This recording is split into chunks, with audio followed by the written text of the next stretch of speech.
আসসালামু আলাইকুম, সবাই কি শুনতে পাচ্ছ? ওয়ালাইকুম আসসালাম। জি স্যার, শুনতে পাচ্ছি স্যার। জি স্যার।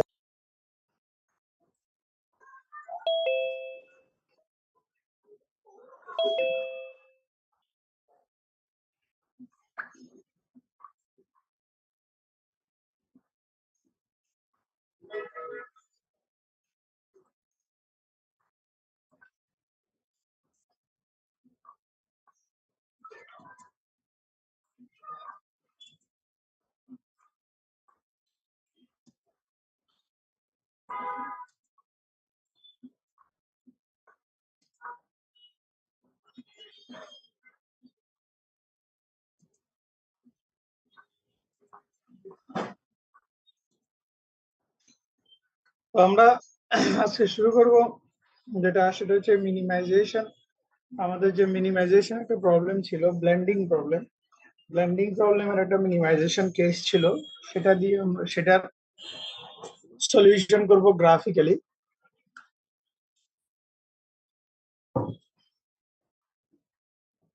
সবাই সুবিধার্থে আমরা প্রবলেমটা আরেকবার একটু দেখে আসি, আমাদের প্রবলেমটা কি ছিল।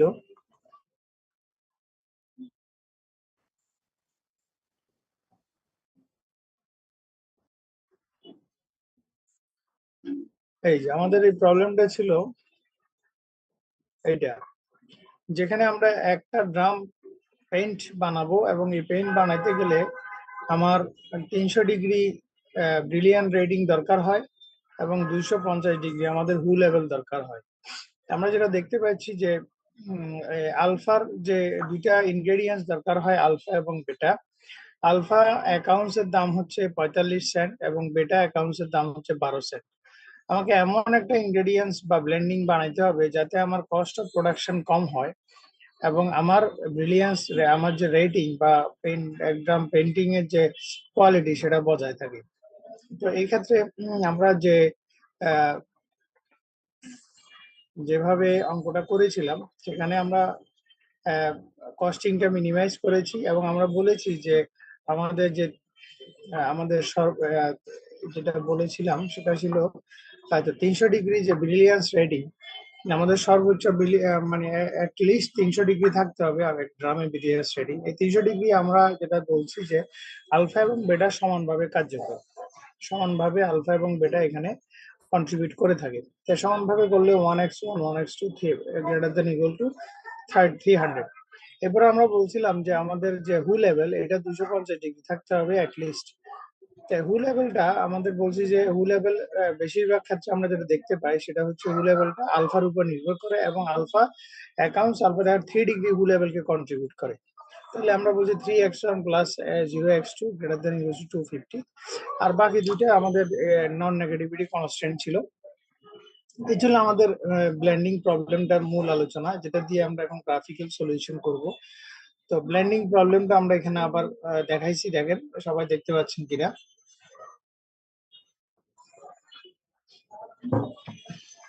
তো এখন আমাদের যে প্রথম ইকুয়েশন, এই প্রথম ইকুয়েশনটাকে আমরা, এই যে ইকুয়েশনটা এখন আমি বোল্ড করলাম, প্রথম কনস্ট্যান্টটাকে আমরা ইকুয়াল টু সাইনে রূপান্তর করব, অর্থাৎ 1x1 plus 1x2 is equals to 300। এর মানে হচ্ছে x1 এর মান যদি 0 হয় x2 এর মান হবে 0, আবার x2 এর মান যদি 0 হয় x1 এর মান হবে 0। তাহলে আমরা আমাদের যে গ্রাফ সেখানে আমরা এই 300 আর এদিকে 300, অর্থাৎ যখন x1 এর মান 0 x2 এর মান 300, x1 এর মান যখন 0 x2 এর মান যখন 0 x1 এর মান তখন 300। এই একটা পয়েন্ট আমরা পাবো, একটা লাইন ড্র করব, যে পয়েন্টটাকে আমরা নাম দিয়েছি এল। এটা হচ্ছে এল পয়েন্ট, এই পয়েন্টটা হচ্ছে এল পয়েন্ট। হ্যাঁ, তাহলে সেকেন্ড যেটা আমরা আছে সেটা যদি আমরা করি, সেকেন্ড যে কনস্ট্যান্ট সেটাকে যদি আমরা করি তাহলে কি হয়, সেখানে x2 এর মান 0, এর মানে x1 এর মান কত আসে, আমরা দেখতে পাবো x1 এর মান আসবে প্রায় এই জায়গায় x1 এর মান আসবে 100 নিচে আসবে 3 দিয়ে ভাগ করলে। তাহলে এই x1 এর মানটা এখানে ভার্টিক্যাল লাইন দেখা যাবে। হ্যাঁ, ভার্টিক্যালি আপওয়ার্ড একটা লাইন দেখা যাবে। তো এখন আমরা প্রথম যে সলিউশনটা করলাম ইকুয়েশনে, আমরা সেটা বলছি অ্যাটলিস্ট 300। এর মানে হচ্ছে যে এটা সর্বনিম্ন হবে 300, সর্বনিম্ন, সর্বোচ্চ হবে 300 এর উপরে। তাহলে আমাদের যে ফিজিবল এরিয়া হবে এখানে যে লাইনটা আছে এই লাইনটার উপরে, এই লাইনটার নিচে নয়। যেহেতু এটা অ্যাটলিস্ট, এখানে বলা হচ্ছে অ্যাটলিস্ট মানে greater than is equals to 300, মানে 300 হচ্ছে সর্বনিম্ন বার। এই 300 এর উপরে হবে, 300 এর নিচে হবে না। তাহলে আমরা যে প্রথম ইকুয়েশনটা সলভ করলাম সেখানে যে 300 পয়েন্টটা পেলাম, এটা এই 300 পয়েন্ট বরাবর যে লাইনটা আমরা এখানে ড্র হলো 300 টু 300 এল পয়েন্টটা, এটার উপরে হবে আমার ফিজিবল এরিয়া হবে এই সাইডটা। ত্রিভুজের ভিতরে অর্থাৎ লাইনের ভিতরে ফিজিবল এরিয়া হবে না, আমার উপর থেকে 300 থেকে উপরের দিকে যেতে হবে। ঠিক পরেরটাও তো একই রকম, আমরা বলছি 250 এর নিচে হইতে পারবে না, 250 এর উপরে হবে। এর মানে হচ্ছে আমার ফিজিবল এরিয়া হবে এই যে স্ট্রেট লাইনটা আমরা দেখতে পাচ্ছি এটার রাইট সাইডে।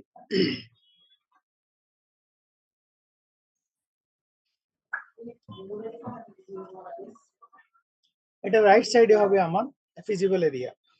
তাহলে আমরা এখন যেটা দেখতে পাই যে আমরা যদি ইনইকুয়ালিটি কনস্ট্রেন্ট গুলোকে, আমার যে ইনইকুয়ালিটি কনস্ট্রেন্ট গুলো ছিল সেই কনস্ট্রেন্ট গুলো যদি আমরা দেখি, তাহলে আমরা কনস্ট্রেন্ট গুলোকে যখন ইকুয়াল সাইনে নিব এবং আমরা যে পয়েন্ট গুলো পাবো, এখানে যে পয়েন্টটা পাওয়া গেল, দেখেন একটা পয়েন্ট হচ্ছে এল পয়েন্ট আর একটা পয়েন্ট হচ্ছে কে পয়েন্ট। মানে কে পয়েন্ট কোথায়, যেখানে প্রথম ইকুয়েশনের লাইন এবং পরের দ্বিতীয় ইকুয়েশনের লাইন ইন্টারসেক্ট করছে, এই দুটো পয়েন্ট যেখানে ইন্টারসেক্ট করছে এই পয়েন্টটাকে আমরা বলতেছি কে পয়েন্ট। তাহলে এখানে আমরা দুইটা পয়েন্ট পেলাম, একটা হচ্ছে এল পয়েন্ট আর একটা হচ্ছে কে পয়েন্ট।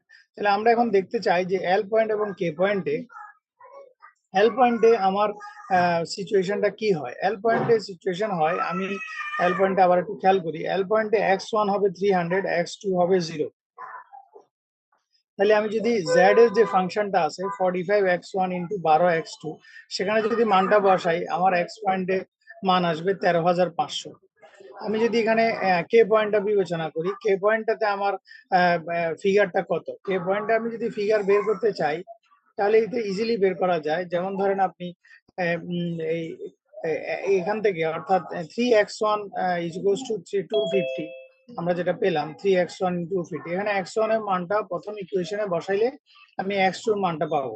এভাবে করে আমরা যে মানটা পাবো, দেখা যাবে x1 এর মান হবে 83.33 এবং x2 এর মান হবে 216.63।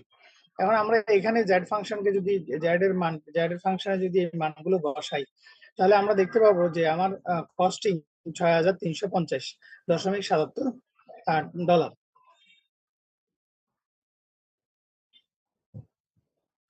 তো এখানে আমাদের আমরা দেখতে পাই যে আমাদের মিনিমাম যে কস্ট সেটা হচ্ছে $6,350। এখানে $50 কাছাকাছি। তো এখানে আমরা যেটা বুঝতে পেরেছি যে আমাদের মিনিমাম যে কস্ট, সেই কস্টটার জন্য যে পরিমাণ এ, অর্থাৎ আমাদের এটারে কি বলা হয় আলফা, এবং যে পরিমাণ বেটা আমাদের লাগবে সেটা হচ্ছে আলফা লাগবে 83.33 আউন্স এবং বেটা লাগবে 216.63 আউন্স। এটা যদি হয়, এই আউন্স যদি আমি এখানে মিশাই, তাহলে আমার কন্ডিশন গুলো ফুলফিল হবে, আমার যে রেস্ট্রিকশন সেটা ফুলফিল হবে এবং একই সাথে আমার কস্টটা মিনিমাইজ হবে। কস্টটা দেখা যাবে যে 6,350 টাকা আসবে। এতটুকু পর্যন্ত বুঝছেন কিনা সবাই একটু বলেন।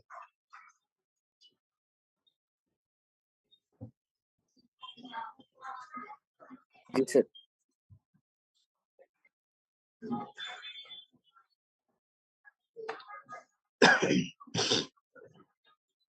কারো কোনো সমস্যা আছে কিনা এতটুকুর মধ্যে?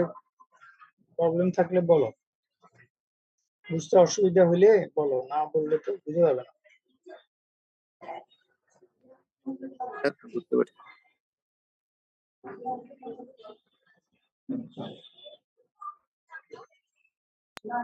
বুঝছি স্যার।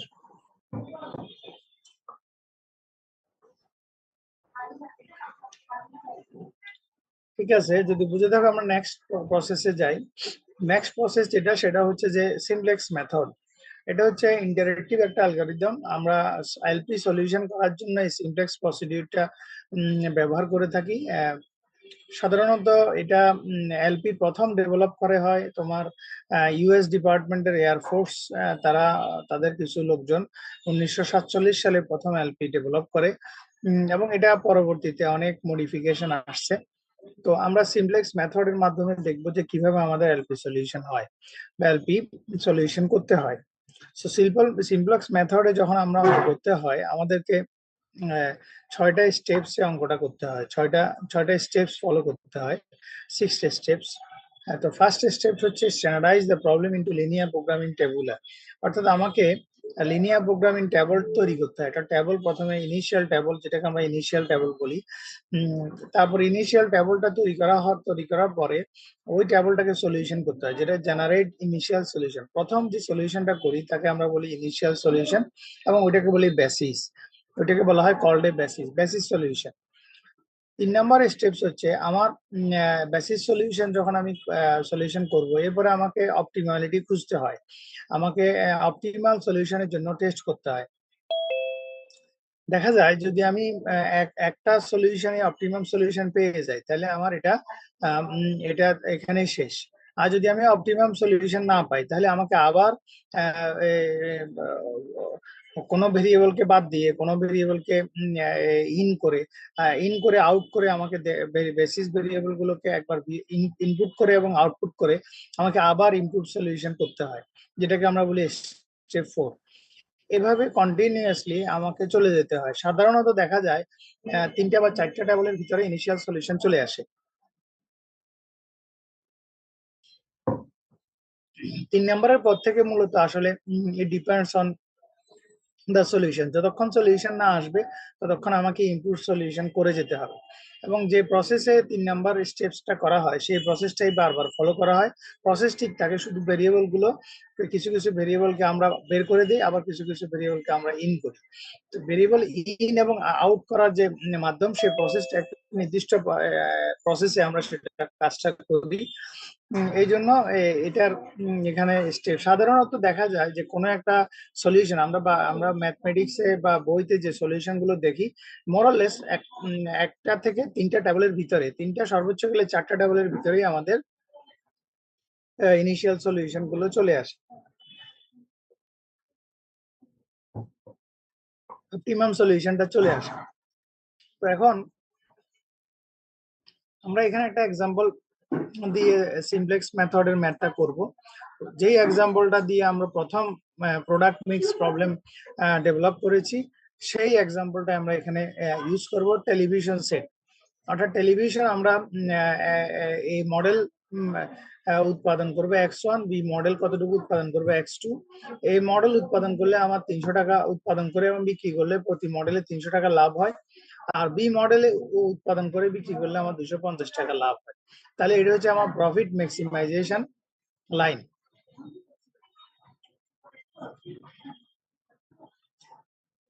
এরপরে আমরা বলছিলাম যে আমাদের লেবার 40 ঘন্টার বেশি আমরা লেবার পাবো না। যেখানে আমার টিভি এ উৎপাদন করতে আমার প্রতি লেবারের 2 ঘন্টা সময় লাগে, বি উৎপাদন করতে প্রতি লেবারের 1 ঘন্টা সময় লাগে।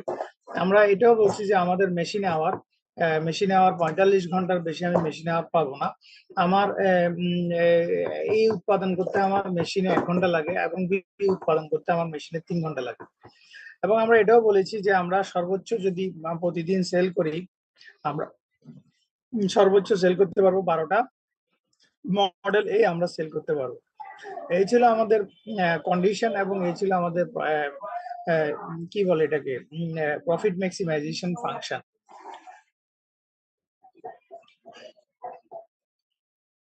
তো এটা যেহেতু আমাদের এখন এলপি তে আমরা ট্রান্সফর্ম করছি, মানে ইকুয়েশনে ট্রান্সফর্ম করছি, এখন এটাকে আমরা সিমপ্লেক্স এর মাধ্যমে সলভ করব।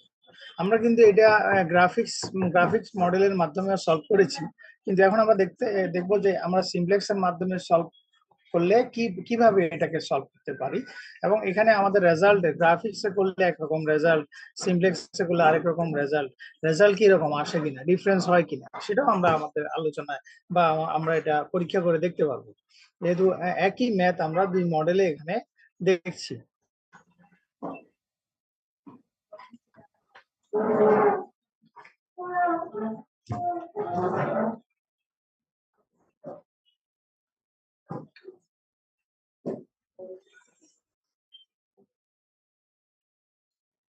তো এখন আমরা প্রথমে যেটা করব যে প্রবলেমটাকে স্ট্যান্ডার্ডাইজ করে নেওয়া, প্রবলেমটাকে স্ট্যান্ডার্ডাইজ করে নিতে হবে। যে প্রবলেমটা স্ট্যান্ডার্ডাইজ করার জন্য আমাকে যেটা কাজ করতে হয়, যেটা আমরা মূলত এই গ্রাফিক্সও করেছি, সেটা হচ্ছে ইনইকুয়ালিটি। আমার যে কনস্ট্যান্ট গুলো ইনইকুয়াল ছিল, ইনইকুয়াল মানে লেস দেন, গ্রেটার দেন, এখানে ইনইকুয়াল সাইন ছিল, এই ইনইকুয়াল সাইন গুলোকে আমাকে ইকুয়াল সাইনে রূপান্তর করতে হবে, ইকুয়াল সাইনে রূপান্তর করতে হবে। তো ইকুয়াল সাইনে আমরা গ্রাফিক্যাল মেথডে ইকুয়াল সাইনে রূপান্তর করার জন্য কোনো ধরনের ম্যাথমেটিক্সের সহযোগিতা নেই, আমরা নিজের মতো করে ইকুয়াল সাইন দিয়ে নিছি। কিন্তু আমরা যখন সিমপ্লেক্স করব তখন আমাকে এভাবে নিজের মতো করে দেয়া যাবে না, আমাকে যুক্তির সাথে এখানে ম্যাথমেটিক্যাল যে আর্গুমেন্ট, সেই আর্গুমেন্ট ফলো করে আমাকে এটাকে ইকুয়াল সাইনে রূপান্তর করতে হবে। তা আর্গুমেন্টটা কি, আমরা আর্গুমেন্টটা নিজেরা বুঝলে এটা সহজ, আর যদি এটা আমরা না বুঝি তাহলে এটা কঠিন। তাহলে বুঝার জন্য আমাকে একটু মনোযোগ সহকারে শুনতে হবে এবং বুঝতে হবে। যেমন এখানে আমরা বলছি যে আমাদের প্রথম কনস্ট্যান্ট ছিল 2x1 plus 1x2 greater less than equal two 40। এর মানে হচ্ছে আমাদের যে রাইট হ্যান্ড সাইড আছে, যেটাকে আমরা বলছি ভেরিয়েবল সাইড, 2x1 1x2, এই সাইডটা কি আছে, এই সাইডটা ছোট আর 40 হচ্ছে বড়। এখানে এই ইকুয়াল ইনইকুয়ালিটি সাইনে আমরা বুঝতে পারছি যে লেফট হ্যান্ড সাইড যেটা আমরা দেখতে পাচ্ছি, এটা হচ্ছে আমাদের, এটার ভ্যালুটা হবে ছোট। কার থেকে ছোট? 40 থেকে ছোট। তাহলে এটা যদি 40 থেকে ছোট হয়, তাহলে আমাকে যদি এটা ইকুয়ালে নিতে হয়, তাহলে এখানে আমার এমন কিছু জিনিস এখানে যোগ করতে হবে, যোগ করলে পরে আমার 40-এর সমান হবে।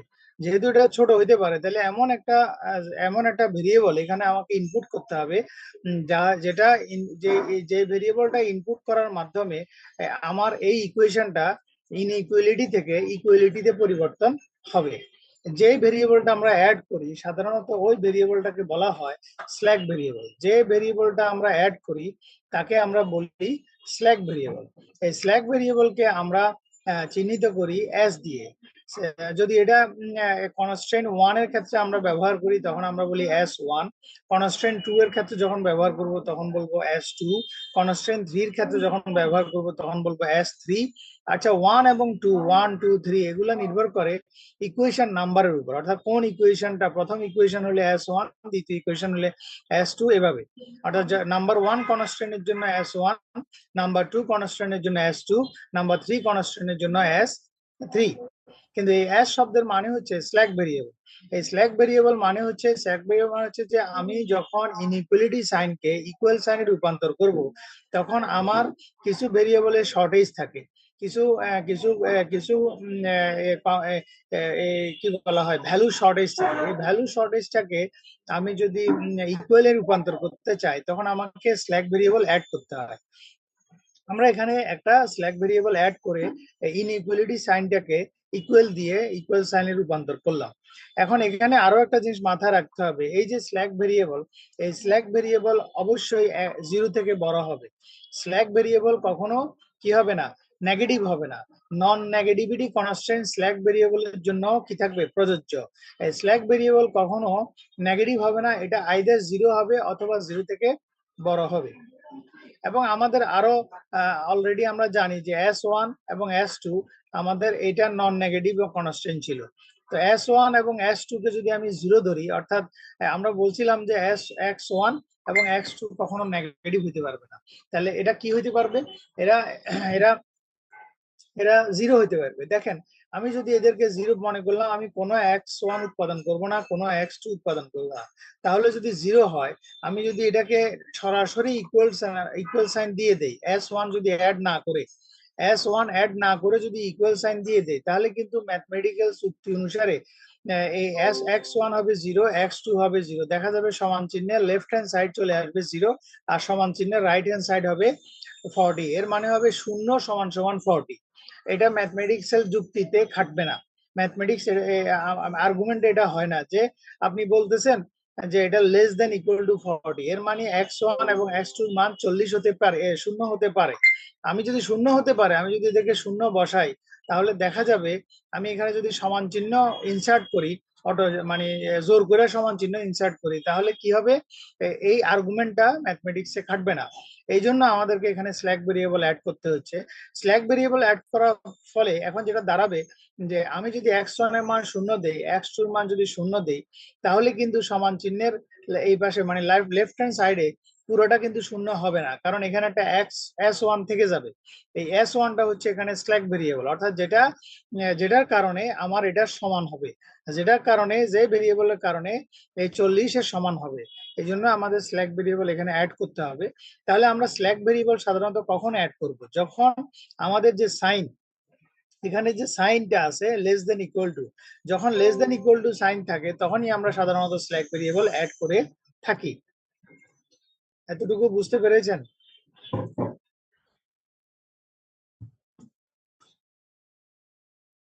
জি স্যার। জি স্যার, বুঝতে পারছি স্যার। এখন আসেন আমরা কনস্ট্রেন্ট আরো একটা কথা যদি বলি। এখন আপনার প্রশ্ন আসতে পারে যে স্যার আপনি তো লেস দেন ইকুয়াল টু যদি বললেন, তখন তো অ্যাড করলেন, তখন আপনি অ্যাড করলেন, কিন্তু সব সময় কি এটা অ্যাড হবে, যোগ হবে? দেখেন সব সময় যোগ হবে কিনা এটার জন্য আমরা আরেকটা উদাহরণ নিয়েছি। মনে করেন আমাদের x1, আমাদের আরেকটা প্রবলেম ছিল ব্লেন্ডিং প্রবলেম, যেখানে আমরা পেইন্টের বিষয়ে কথা বলেছি। সেখানে আমরা বলেছি 1x1 1x2 greater than is equals to 300। এখানে দেখেন আমরা ব্যবহার করেছি গ্রেটার দেন, এর মানে হলো right hand side left hand সাইডে আমাদের যে ভ্যালুটা আছে x1 এবং x2 যে ভ্যালুটা আছে, এটা অবশ্যই 300 থেকে বড় অথবা 300 সমান হবে। তাহলে 300 থেকে যখন বড় হবে, এর মানে হচ্ছে যে আমার এই রাইট হ্যান্ড সাইডটা বড়, রাইট হ্যান্ড সাইডটা বড়। তাহলে আমার এমন কিছু ভেরিয়েবল এখানে কি করতে হবে, বিয়োগ দিতে হবে।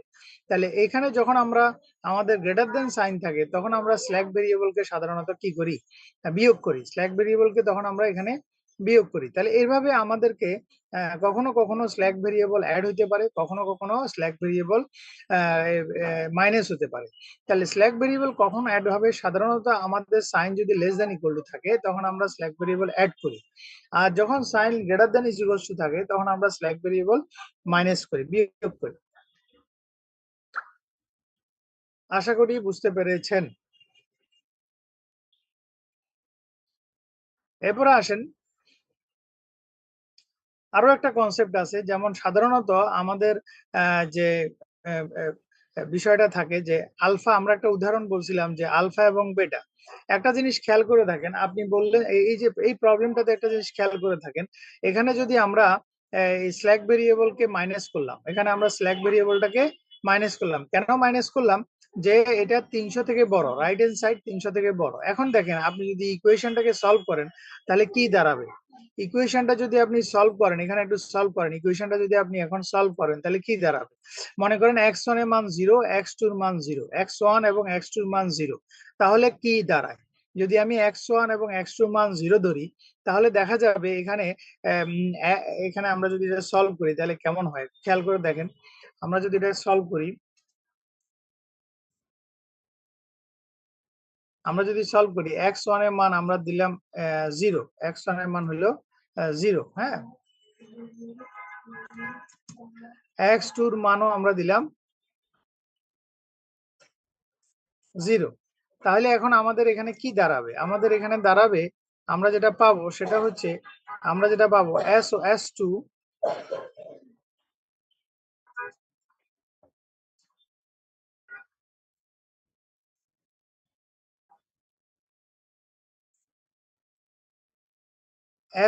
হবে -300, s2 হবে -300। তাহলে দেখেন এখানে কিন্তু ম্যাথমেটিক্যাল একটা প্রবলেম তৈরি হয়েছে, কারণ আমরা অলরেডি বলছি যে আমাদের যে স্ল্যাক ভেরিয়েবল আছে এবং আমাদের যে ডিসিশন ভেরিয়েবল আছে x1 x2 এবং s স্ল্যাক ভেরিয়েবল কখনো নেগেটিভ হতে পারবে না। আমরা বলছি যে s2 অবশ্যই কি হবে, জিরো হবে অথবা জিরো থেকে বড় হবে। এখানে তো এটা জিরো থেকে ছোট হয়ে গেল।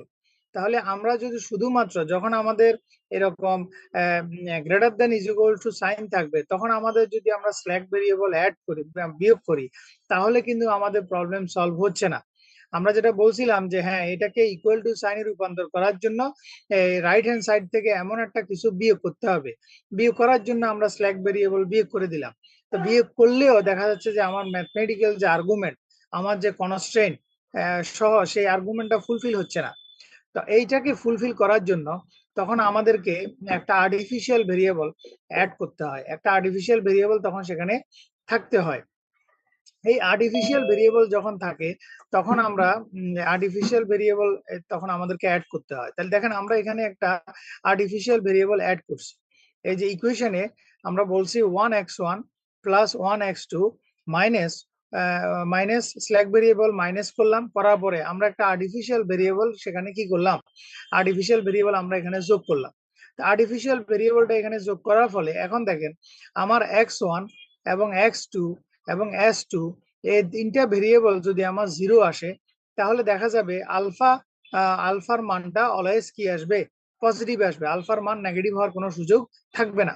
আমরা যদি একটা আর্টিফিশিয়াল ভেরিয়েবলকে এখানে অ্যাড করি, এই ভেরিয়েবলটা যদি আমরা এখানে অ্যাড করি, তাহলে অলওয়েজ আমার মানগুলো যদি জিরো আসে, আমার অন্যান্য মানগুলো যদি জিরো আসে, তাহলে কি হবে, আমার আর্টিফিশিয়াল ভেরিয়েবলকে আমরা এক ধরনের ভেরিয়েবল অফ দ্য কনস্ট্রেন্ট, আমরা যে এই ভেরিয়েবলটা হচ্ছে একটা লার্জ নাম্বারের জন্য আমরা ব্যবহার করব, যেটা কখনো কি হবে না, নেগেটিভ হবে না। দেখা যাবে যে আমরা x1 x2 এবং s2 কে যদি জিরো হয়ও, তাহলেও আমাদের আর্টিফিশিয়াল ভেরিয়েবল থাকবে, মান থাকবে কত, পজিটিভ, এবং সেটা থাকবে 300। তাহলে এভাবে করে আমরা আর্টিফিশিয়াল ভেরিয়েবল আমাদের ইনিশিয়াল সলিউশনে আসতে পারে। এটা আমাদেরকে কনস্ট্রেন্ট দেখে বুঝতে হবে যে আমার কোন ভেরিয়েবলে শুধুমাত্র স্ল্যাক ভেরিয়েবল আসবে, কোন ভেরিয়েবলে স্ল্যাক ভেরিয়েবলের সাথে সাথে আর্টিফিশিয়াল ভেরিয়েবলও আসবে। এটা আমার কনস্ট্রেন্ট গুলো যখন আমি দেখব, কনস্ট্রেন্ট দেখে আমাকে বুঝতে হবে, এবং সেই অনুসারে আমাকে এটাকে ট্রান্সফর্ম করতে হবে, অর্থাৎ কনস্ট্রেন্টটাকে আমাকে স্ট্যান্ডার্ড ফর্মে নিতে হবে। প্রত্যেকটা কনস্ট্রেন্টকে ইনইকুয়াল যে কনস্ট্রেন্ট গুলো আছে সেগুলোকে ইকুয়াল সাইনে রূপান্তর করতে হবে। ইকুয়াল সাইনে রূপান্তর করার জন্য কখনো কখনো আমাকে স্ল্যাক ভেরিয়েবল অ্যাড করতে হবে, কখনো কখনো আমাকে স্ল্যাক ভেরিয়েবল মাইনাস করতে হবে, এবং সেক্ষেত্রে মাইনাস করতে গিয়ে যাওয়ার সময় প্রয়োজনে আমাকে আর্টিফিশিয়াল ভেরিয়েবল অ্যাড করতে হতে পারে।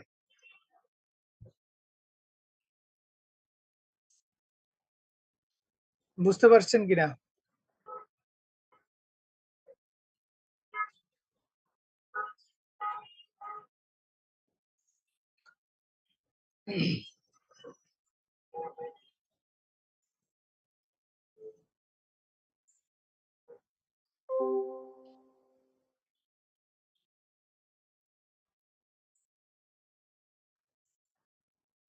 সবাই কি বুঝতে পেরেছো?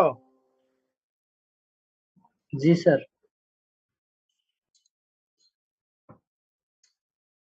তোমরা ক্লাসে যদি নিশ্চুপ থাকো তাহলে তো হবে না, তোমাদেরকে রেসপন্ড করতে হবে, কোনো কিছু না বুঝলে বলতে হবে। যদি না বুঝলে না বলো, তাহলে তো আমি বুঝবো না যে তোমাদের প্রবলেমটা কোন জায়গায় বা কোথায় তোমরা বুঝতেছো না। এটা যদি ক্লিয়ারলি আমি না বুঝতে পারি, তাহলে আমার সিলেবাস শেষ হয়ে যাবে, আমার পড়া শেষ হয়ে যাবে, কিন্তু তোমাদের পড়া শেষ হবে না, তোমরা বুঝবা না। এই জন্য আমি সবাইকে একটু অনুরোধ করব, আমাদের ক্লাসের সাথে সাথে তোমাদের একটু প্রিপারেশন থাকবে, এবং সেই অনুসারে তোমরা কোশ্চেন করবা। কোশ্চেন না করার পিছনে দুইটা বা তিনটা রিজন থাকতে পারে। একটা রিজন হচ্ছে যে তুমি সব বুঝছো, কোশ্চেন নাই, আলহামদুলিল্লাহ, এটা হলো গুড সাইন, এটা ভালো, খারাপ না। কিন্তু 2 নাম্বার হতে পারে যে তুমি আমার ক্লাসের আগে কোনো প্রিপারেশন নাও নাই, এই ক্লাস সম্পর্কিত আগের কোনো প্রিপারেশন তোমার নাই, এই জন্য তোমার কোনো প্রশ্নও নাই, তুমি আসলে প্রশ্ন খুঁজে পাচ্ছ না। এটা হলো ব্যাড সাইন। এটা যদি হয় তাহলে তোমার জন্য ক্ষতি, আমার জন্য কোনো ক্ষতি নেই। আর 3 নাম্বার কথা হচ্ছে যে তুমি ক্লাসে আছো, কিন্তু হয়তো তুমি ঘুমাচ্ছ, অথবা অন্য মনস্ক ক্লাসে ঢুকে, অনলাইনে ঢুকে তুমি অন্য কোনো কাজ করছো, শুনতেছই না।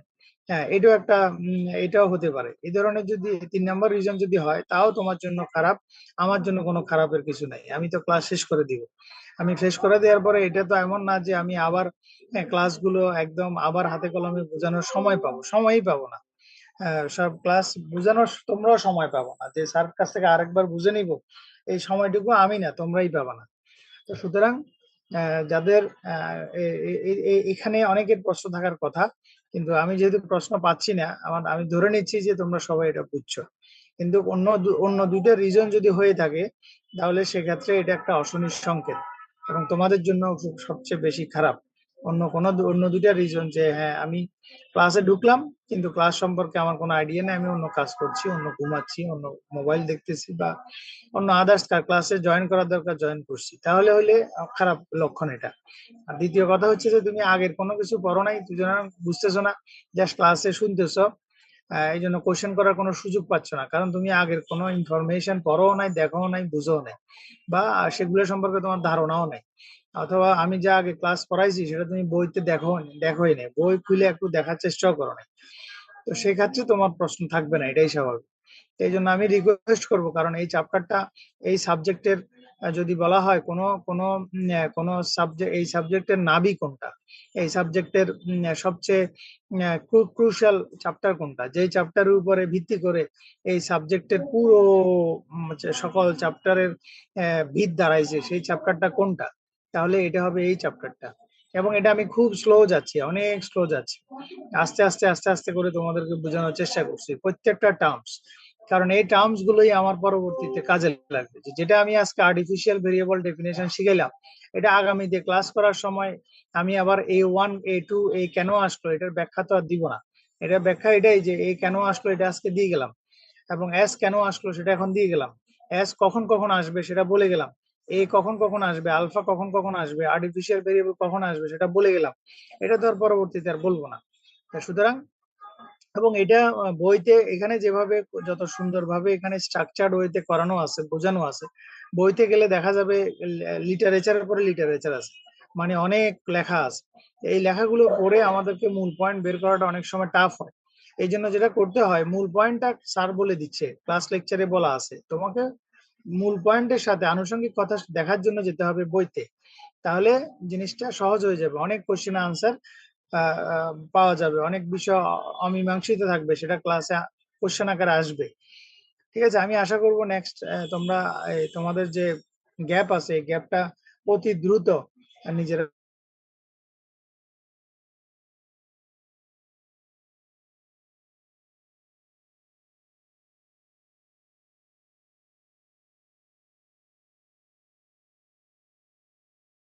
আমরা ইকুয়াল অলরেডি দেয়া থাকে, যেগুলো অলরেডি ইকুয়াল সাইন আছে, যেগুলো গ্রেটার দেন সাইন নেই বা লেস দেন সাইন নেই, কোনো ইনইকুয়াল সাইন নেই, কিন্তু সেই সব ইকুয়াল সাইন গুলো এখন আপনি বলতে পারেন স্যার এটা তো ইকুয়াল সাইনে আছে, এটাকে কেন স্ট্যান্ডার্ডে নিতে হবে। স্ট্যান্ডার্ড নেওয়ার কারণটা আমি ব্যাখ্যা করি।